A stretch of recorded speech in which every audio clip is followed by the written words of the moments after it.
Assalamualaikum, Football United ringan amatiran ala gua. Banyak yang mulai menyaksikan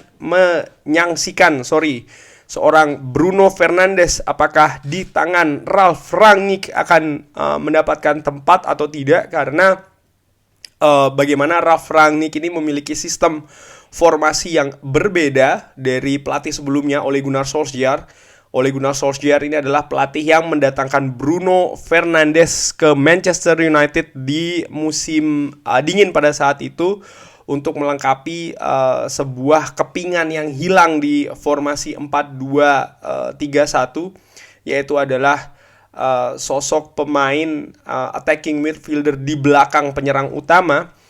Dan posisi inilah yang bisa dimainkan dengan cukup baik, bahkan cukup brilian oleh seorang Bruno Fernandes. Ini terbukti dari bagaimana kontribusinya, bahkan dari ketika pertama kali dia bergabung di Manchester United, ditempatkan di posisi tersebut, langsung bisa nyetel, langsung bisa mengangkat tim, bahkan menjadi pemain andalan. Nah, ketika Ole Gunnar sudah tidak lagi melatih atau menjadi manajer di Manchester United, Ralf Rangnick ini datang ke Manchester United dengan formasi yang berbeda, bukan lagi 4-2-3-1 ataupun 4-3-3 yang biasa dimainkan di timnas Portugal oleh Fernando Santos, tapi Ralf Rangnick ini menggunakan formasi 4-2-2-2. Nah, disinilah pertanyaannya, di mana seorang Bruno Fernandes bisa ditempatkan. Kalau kita mengaca, atau gua mengaca dari pertandingan kemarin menghadapi Wolves, Bruno Fernandes ini disimpan di bangku cadangan, dan setelahnya dia masuk menggantikan Mason Greenwood yang pada saat itu sebenarnya bermain di gelandang serang di bawah duet striker. Tapi pada saat itu dia ini dimainkan sebagai sebenarnya lebih ke posisi winger ya. Ketika bermain menghadapi Newcastle, dia juga berada di duet striker, di dua gelandang pada saat itu diduetkan dengan Marcus Rashford. Nah, penampilannya pada saat menghadapi Newcastle sebenarnya tidak cukup bagus. Praktis sebenarnya penampilan Bruno Fernandes ini, kalau gue bisa bilang, mengalami penurunan dibandingkan ketika sebelum Ralf Rangnick datang ya. Ketika Ralf Rangnick ini datang, dia ini sempat mencetak gol. Jangan lupa ketika Manchester United ini menang menghadapi Arsenal dengan skor 3-2. Pada saat itu Bruno Fernandes ini mampu menyamakan kedudukan menjadi 1-1, assist dari seorang Fred, di mana Bruno Fernandes dengan tepat, dengan jeli mampu menusuk juga ke daerah pertahanan dari Arsenal yang cukup dalam, sehingga mampu mengeksekusi umpan dari seorang Fred. Dan menurut gua inilah posisi sebenarnya yang cukup bagus yang bisa dimaksimalkan oleh seorang Bruno Fernandes. Ketika Ralf Rangnick ini memilih untuk 4-2-2 dengan lebih mengandalkan pemain sayap, gua tidak melihat formasi ini cocok untuk seorang Bruno Fernandes, karena tipe Bruno Fernandes dia tidak bermain melebar, tapi dia lebih bermain untuk ke dalam ya. Ketika dimainkan Mason Greenwood, apalagi Jadon Sancho, menurut gue cocok. Cuman uniknya formasi 4-2-2-2 dari atau 4-3-2 lah kita sebutnya, 4-3-2 dari Rangnick ini bisa fleksibel. Artinya dua gelandang serang ini bisa yang tipikal nyayap ya, pemain sayap seperti Jadon Sancho dan juga Mason Greenwood.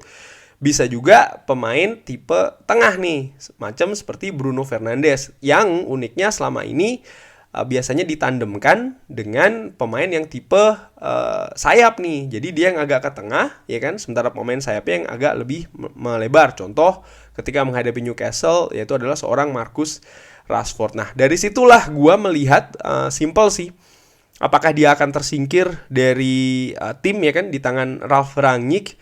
Menurut gua tidak. Ada beberapa alasan, ada 3 alasan paling tidak ya. Nomor 1 adalah gue percaya Rangnick ini sosok yang fleksibel. Dia sosok pelatih yang bagus. Artinya apa? Sosok pelatih yang bagus itu adalah pelatih yang mampu memainkan pemain sesuai dengan kapasitasnya ya. Artinya dia akan mencari sistem apa yang cocok bagi seorang Bruno Fernandes. Dan ini menurut gue sudah terlihat ya di 4-3-2 ini. Ya dia di gelandang serang di belakang dua striker yang bermain mungkin agak sedikit lebih ke tengah daripada nyayap, kurang lebih demikian. Jadi menurut gue satu, kenapa dia pasti bertahan? Menurut gue ada nomor satu adalah taktik dari seorang Rangnick ini fleksibel. Dan dia akan memberikan ruang bagi seorang Bruno Fernandes. Nomor 2, tidak bisa dipungkirin kalau sosok Bruno Fernandes ini sosok yang krusial di Manchester United. Di tahun lalu ya, seperti yang sudah di-share oleh Premier League, oleh Manchester United, bukan Premier League, oleh Manchester United, kalau Bruno Fernandes ini merupakan pemain yang cukup tinggi ya penampilannya bersama Manchester United, artinya dia kapasitas atau jumlah menit bermainnya cukup tinggi banget di Manchester United. Jumlah assist yang dilakukan oleh Bruno Fernandes kalau tidak salah yang tertinggi, pun juga golnya ya untuk tahun lalu tuh yang terbanyak di Manchester United. Please correct me if I'm wrong kalau gue salah. Nah, melihat dari hal-hal tersebut, kontribusinya cukup tinggi dan menurut gue ini cukup riskan untuk disingkirkan dari tim. Dan tentu saja ada alasan terakhir juga.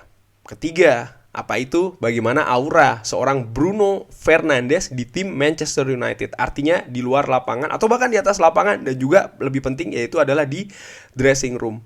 Bagaimana sosok Bruno Fernandes ini gua pikir punya peran ya di kamar ganti. Bagaimana sosok leadershipnya dia, kita sering lihat ya bagaimana dia mengatur juga di tengah lapangan. Menurut gue ini akan jadi peran yang sangat sentral. Dan lagi-lagi kalau dia disingkirkan, gue berpikir ruang ganti akan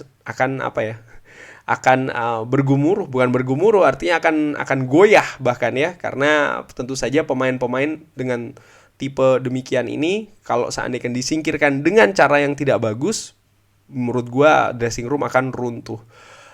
Dan menurut gue memang kita pernah contoh di ketika zamannya Sir Alex ya, ketika Sir Alex mengeluarkan David Beckham ataupun bahkan sosok yang berpengaruh Roy Keane.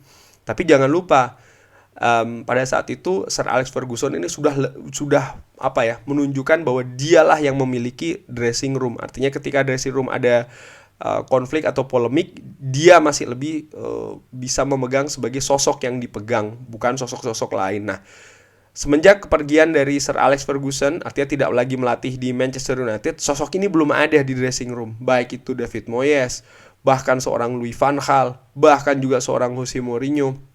Sempat agak lebih bagus di zaman Ole Gunnar, tapi ketika di zamannya Ralf Rangnick, yang notabene adalah pelatih baru, menurut gue cukup sangat riskan kalau Ralf Rangnick ini menyingkirkan seorang Bruno Fernandes dari atas lapangan, artinya tidak masuk ke skemanya dia, apalagi sampai dijual, disingkirkan. Menurut gue ini efeknya akan sangat buruk bagi tim secara keseluruhan. Oleh karena itulah dari 3 alasan tadi, gue menilai Bruno Fernandes tidak akan disingkirkan oleh Ralf Rangnick ya.